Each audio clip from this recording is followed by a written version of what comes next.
fait, au départ, tout le monde le sait que j'étais pas prévu. Donc, il y avait déjà un entraîneur en place. Donc moi, je suis revenu après la tournée en Arabie Saoudite victorieuse. On avait fait 2 très bons matchs là-bas. On m'a convoqué ici, donc je suis arrivé en pensant on allait beaucoup plus parler des matchs de Coupe du Monde face à l'Algérie et bien sûr au Mozambique. Et on m'a proposé de prendre l'équipe. Alors au début,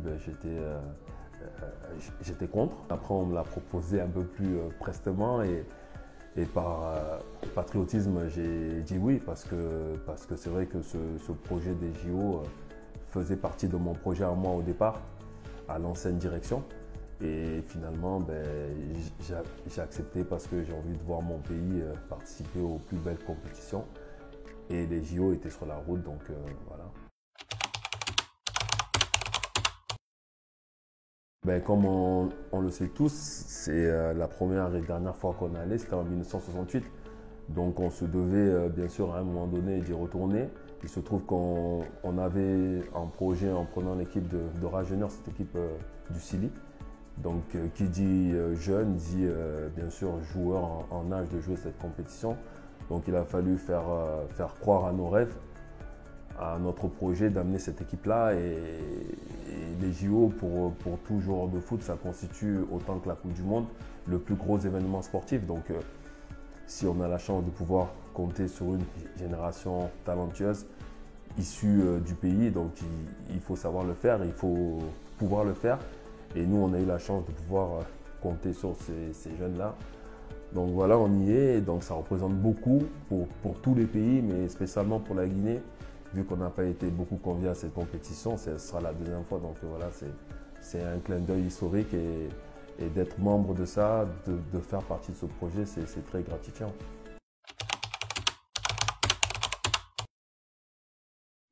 Disons qu'il y en avait deux. En fait, il y avait de faire les JO et puis d'aller à la Coupe du Monde. Donc là, on vient de réaliser un des 2 rêves. Il en reste un.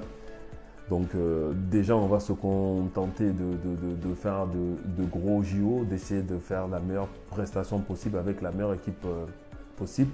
Et voilà, moi je suis très content, c'est vrai, mais on ne doit pas s'arrêter là. Il faut aller au bout de ses rêves, c'est-à-dire il faut y aller pour faire un gros coup là-bas et montrer que le football guinéen est de retour. Et c'est pour ça qu'on y a cru et Dieu merci, on y parvient petit à petit.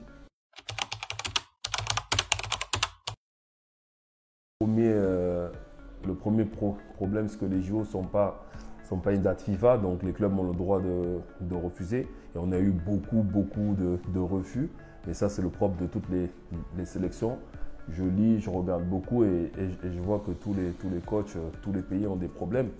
Donc il faut s'adapter. On s'est adapté. On aurait pu avoir une équipe beaucoup plus compétitive. Mais ce n'est pas le cas. Donc une fois qu'on a dit ça, on ne peut plus reculer. Il faut faire confiance aux joueurs qui sont là. Il faut être derrière eux. Voilà, les mettre en avant, les mettre en confiance pour donner le meilleur résultat possible.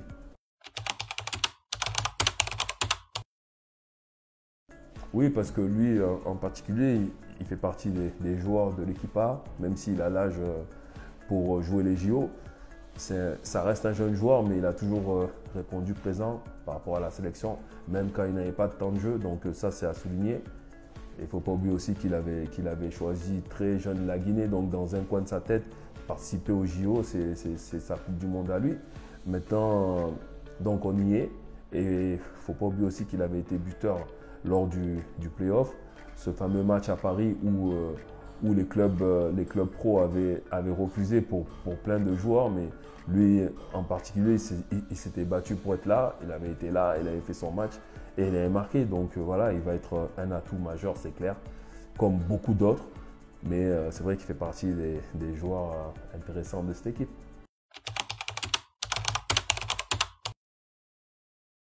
C'est une grosse compétition, on le sait, ça va être vu dans le monde entier. Les JO, c'est l'événement sportif le plus regardé au monde, avant ou après la Coupe du Monde, mais en tout cas, ça constitue le top du top. Donc l'ambition, c'est de bien représenter la Guinée dans un premier temps, bien sûr de passer les tours et pourquoi pas aller chercher une finale, une médaille, voire même les gagner. C'est clair qu'on ne fera pas partie des favoris, mais une fois qu'on commence un travail, on a envie d'aller au bout. On est des compétiteurs, on a envie de faire la meilleure prestation possible. Et comme je l'ai dit précédemment, c'est la deuxième fois qu'on y participe, donc il faut donner une très bonne image de notre football et donc l'ambition sera d'aller le plus loin possible. Ouais, vraiment, dès la fin du barrage, on a pris conscience qu'on allait se retrouver dans le groupe A. C'est l'un des plus relevés avec des adversaires prestigieux. Après, vous l'avez dit, personnellement, pour moi, déjà, je joue à Nice, Saint-Étienne, ben, j'ai une attache très particulière avec cette ville-là. Donc voilà, c'est le tirage parfait émotionnellement. Mais maintenant, on est des professionnels, donc il faut savoir garder la mesure et faire abstraction du contexte et vraiment se focaliser sur cette grande échéance qui est les JO. Et je vous dis vraiment essayer de donner la meilleure image possible du football guinéen. Comme à chaque fois je le dis, c'est vrai qu'on leur demande à chaque fois de nous supporter, de nous encourager, d'être derrière nous. Mais encore une fois, là, c'est un événement spécial. J'ai vu qu'il y a beaucoup d'efforts qui sont faits au niveau du pays pour qu'ils puissent voir nos matchs. Eh ben, je vais leur demander de beaucoup supporter, de beaucoup pousser, crier, prier. Et c'est clair que leurs chants, leurs encouragements vont parvenir jusqu'aux joueurs, jusqu'à la délégation.